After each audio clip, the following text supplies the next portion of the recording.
Hello everyone. I just wanted to pop on and do a top tip for today, and just I wanted to move on from what Nora did her talk about last week. Thank you very much, Nora, for doing that.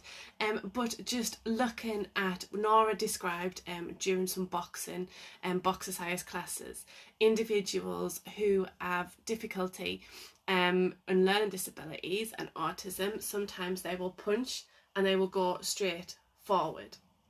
Okay, so they have difficulty, and so Nora teaches them to gradually cross over and punch alternate sides.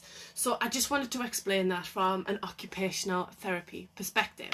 Okay, so what that is a retained ATNR reflex that we have. So it's asymmetric tonic reflex. Okay, it's called an ATNR, and it impacts on, I'm not going to go into the science of it all, I'm going to talk about the function. So it talks about, so the gross motor skills, like Nora discussed in that boxing class, that there is children have difficulty. So they might, what it is, it's they have difficulty crossing the midline of the body. So imagine a line going up and down the middle of our body. Okay, and when the ATNR reflex is retained, they have difficulty crossing this line over, right? So that's the explanation of it. So if you think about it in relation to their gross motor skills, like in their boxercise, maybe throwing of balls, catching balls, even walking can, with our arms and our movements, it can impact on our gross motor skills. Also with the ATNR, what happens when we're walking is we quite often naturally have the rhythm of moving our right arm and our left leg and our left arm and our right leg. Okay, that is because our two sides of our brain is working together to be able to do that fluency of that movement.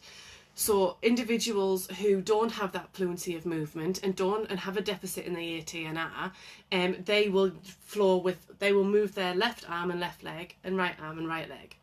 Okay, so they will move together because their brain isn't connecting across like they should be.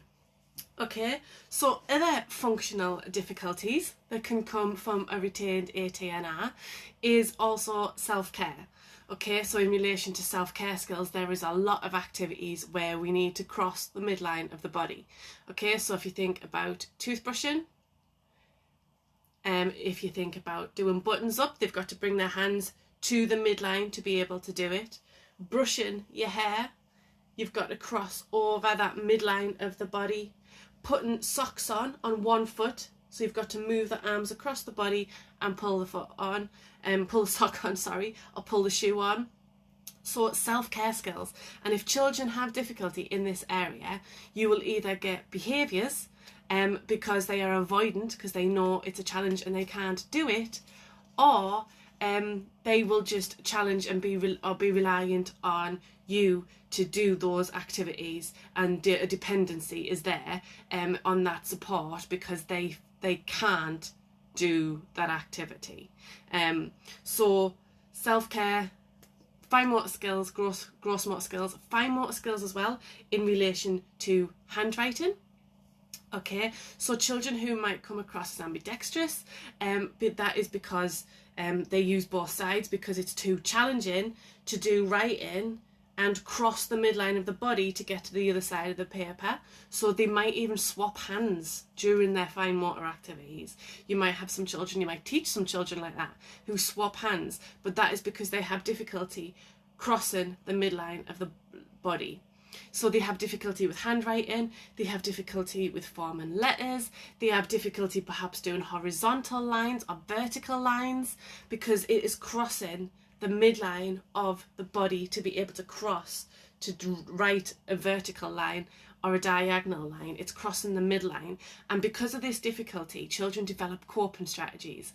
So they develop coping strategies like tilting the paper or moving the paper around. They develop coping mechanisms to be able to do what they're being asked to do,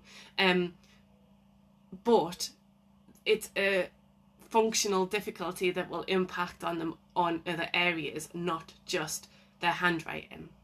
okay? And it'll also impact on children's ability to read.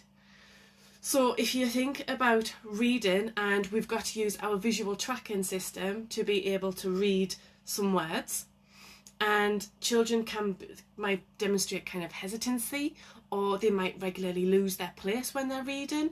And this is because if you think about reading a book, we've got to cross over, and we've got to have the two sides of the brain to be able to read across the page.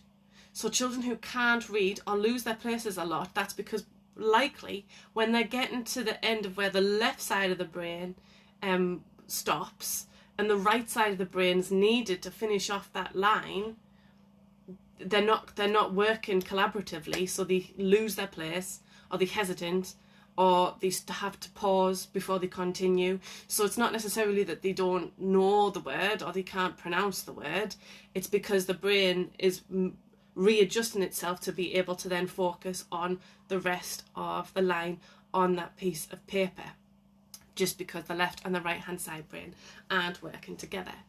So what can we do if children demonstrate any of these things? So it's any activities that promote, I mean, there is the sensory, it's all sensory motor based activities. So it's looking at things like possibly playing tennis. You know, you've got to hold the bat, they've got to hold the ball, they've got to throw the ball, hit the ball.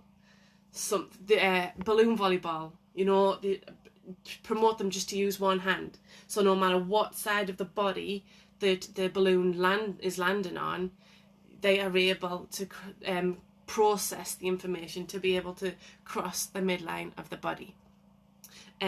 Things like simple aerobic techniques, you know, warm-up activities where they're touching one left hand to right foot and right hand to left foot, something simple like that can do it. Anything that kind of crosses that midline of the body.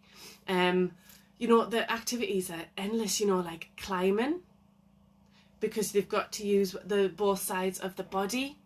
They can, the trampoline, using both sides of the body, throwing and catching, you know, even just a simple game, like a rounders game, like a baseball, if you're American, you know, a rounders baseball kind of game. They've got to bring their hands to the midline and throw it. You know, in the balloon volleyball, you can get them to bring their hands together and do it. You could do it in relation to any kind of fine motor tasks and Play-Doh, and you could say you've got to build a caterpillar the length of this table, and they're only allowed to use one side of the body and move it across the body. Obviously that works on the manual dexterity and the hand strengthening. So you can use any kind of these activities to really be able to promote this development, but it is actually a neurological issue that we really need to support to promote. And so if you notice it in one area, like Nora has in relation to her boxercise classes, it is likely that that difficulty is going to impact on those individuals in some other areas as well, and not just in relation to their boxercise class. So I hope this has helped. I hope it's been a little bit informative for you, and it's given you some top tips of if you recognise any of these behaviours or these difficulties in children that you have at home or in your classroom, that you'll be able to do some of these activities. And also on the website now there is a sensory motor development book, an e-book that's up there that talks about lots of different activities that you can do for retained reflexes. So there's all sorts in there, from fine motor skills to gross motor skills to everything, you know, the therapy ball activities on there. So you can go check that out if you want some more information, or if you pop a comment below and you want some more advice, then just let us know, and we will pop in later on and reply to any of the comments that you might put. I hope this has been useful, and apologies again regarding the Halloween activities yesterday. Don't know what was happening. It was saying that there was something in an error, and I was putting something up in an error about obesity in Africa. I have no idea how the post that I was trying to put up was connected to that, and that I was putting false information up, but it seems to have been resolved, and I've put the link up there today, so the links will be going up for the rest of the week for the rest of the activities, but they are up on the website if you want to go and check those sensory motor activities out, which will also help the ATNR development of the reflex. Like I say, pop any comments, get in touch if you've got any questions, and I will catch up with you all soon. See you later.